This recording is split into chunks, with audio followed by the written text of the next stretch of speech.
Previously on Sailing with the Jameses, we arrived at the Breakwater Marina in Townsville and Cyclone prepped our boat. And Sam flew from Townsville to Darwin for a 1-month contract on a ship doing oil and gas survey work. Sam is now at work, and last week he gave us an insider's tour of the ship's bridge. And this week he is taking us below deck on a tour of the engine room. Hi, we're the James family. Are you sick of your day-to-day life? Ever thought about doing something different? Well, we did just that. We bought an unfinished aluminium catamaran and we're fixing her up as we sail around the world. Come along for the journey and click subscribe. Daddy? Mommy? Charlie? James.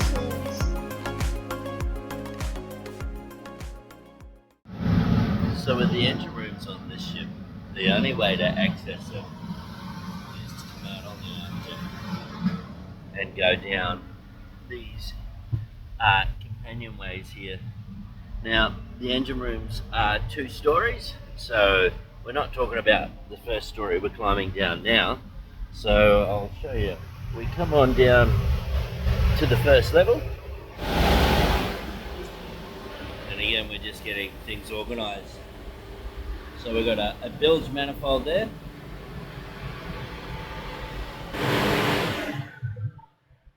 That there is an emergency escape hatch, so that if there is a fire and we can't make it out the main exit, you can go on through here, crawl your way in, through and around the corner and out the other side. So all the cable trays, put that in there. Emergency eye watch station. Come on round. This is the power board here for power distribution. And up on this level is just the 2 gen sets and a power pack. So at the back here, this gen set, depending on what kind of job we're doing, is mainly just for extra stuff that the client needs us to do or anything like that. So, and it's also used as more of a backup generator. So the thrusters and all the hydraulic systems on here are electric. So this one here is mainly the backup. There is a larger genset on the other side that unfortunately I won't be able to show you as the engines are running on there and it's a lot noisier. And that there is the main one that runs the thrusters. We can link a couple of generators together. In here we have 2 power packs. So you can see there's an electric engine there and there's another one underneath. And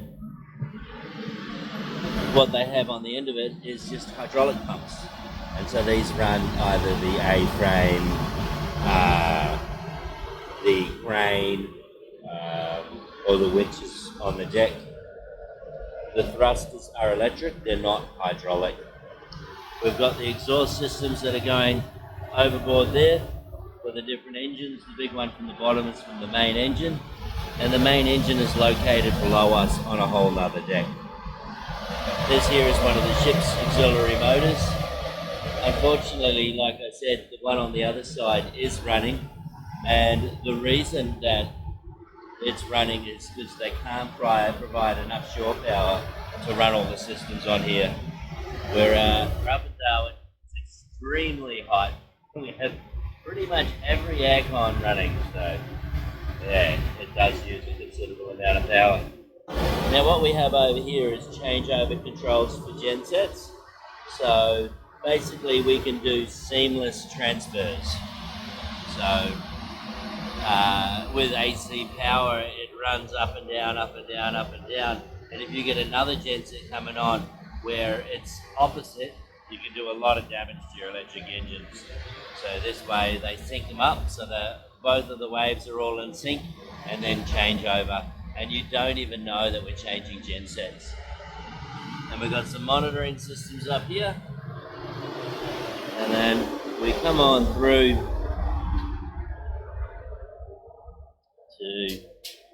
This here is just what they call a storage board. It's got the distribution here for the supplies for batteries and bits and pieces. Over here, this is what's called an RO unit, or reverse osmosis. Essentially, it's our water maker.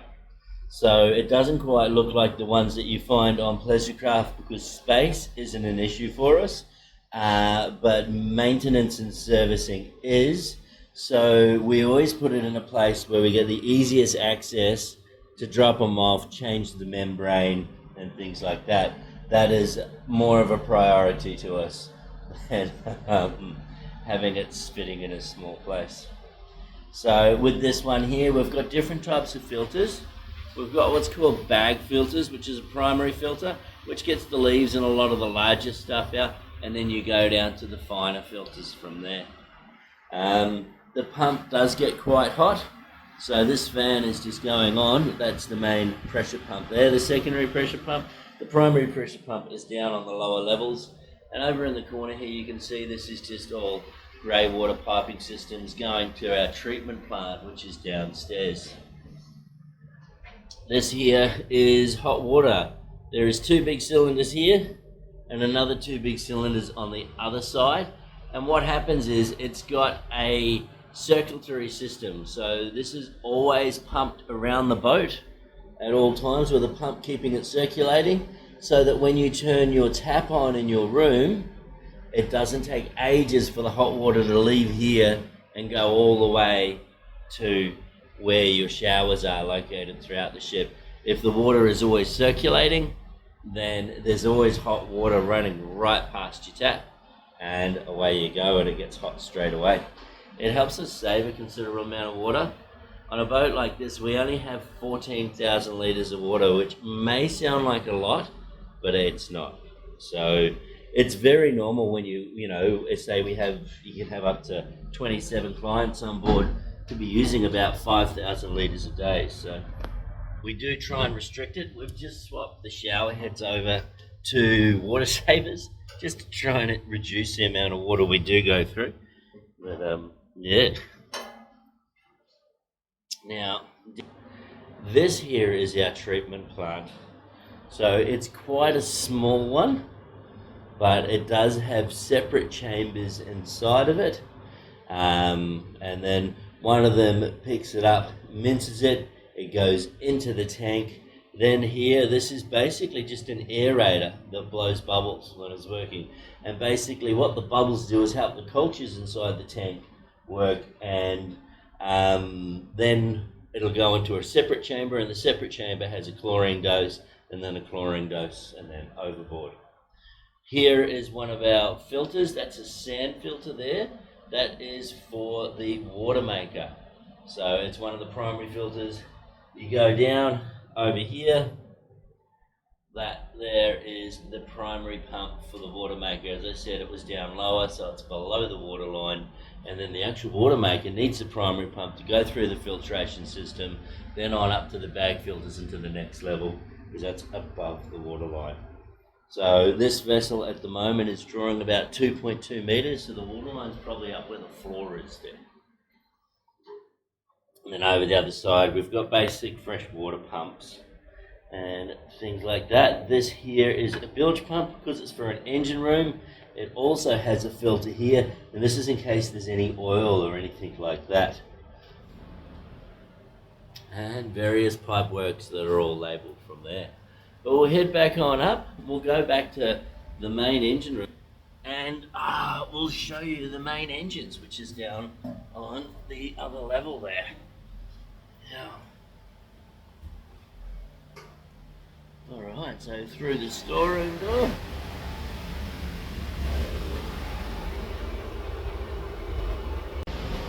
And head on down here. And there's an EBD, or emergency escape breathing device. What that's for is if you have a fire or anything, you can put it on.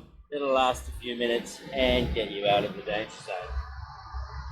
Now,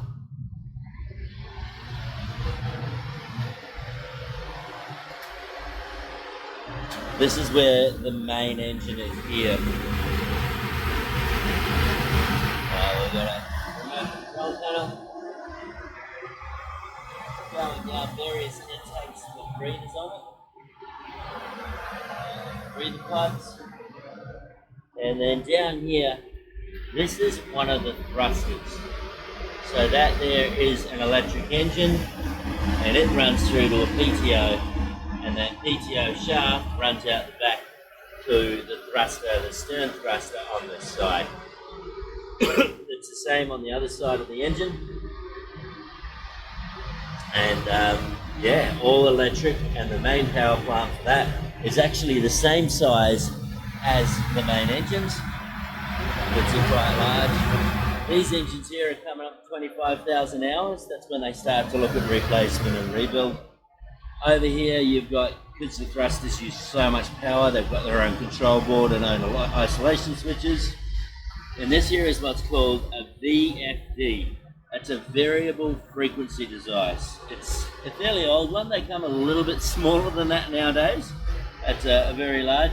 But basically what that does is it'll change the frequency of the AC power to be higher or lower to control the speed of the pump. Over here, basic fuel filters. Those there are Griffin, but a lot of people call them Raycors. That's a brand rather than actually the type of filter they are. They're an element filter. Over here we have our shutoffs. So up on deck, if there is an emergency, we can pull these ripcords which will automatically shut the fuel off to the different things. So that's our C9 generator, main engine fuel shutoff, and C7 generator. C9 and C7, it means it's a Caterpillar 9-litre engine or Caterpillar 7-litre engine. That's the classification. They could be different horsepowers. It all depends on their ring package and turbo package as to what their power output. But we have what are called A-rated engines, which means they're designed to run at full noise 24 hours a day. When we go on back near the stern, this here is the pong box. There's the main gearbox, shaft output that goes to the propellers. Through the back there is a steering compartment, which has different access.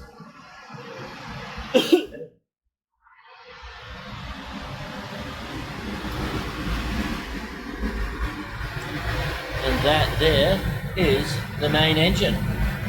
You can see it's got a turbo on the back here, running through the head up there. It's a common rail engine, air filter. And again over there you can see there's a filter there before overboard.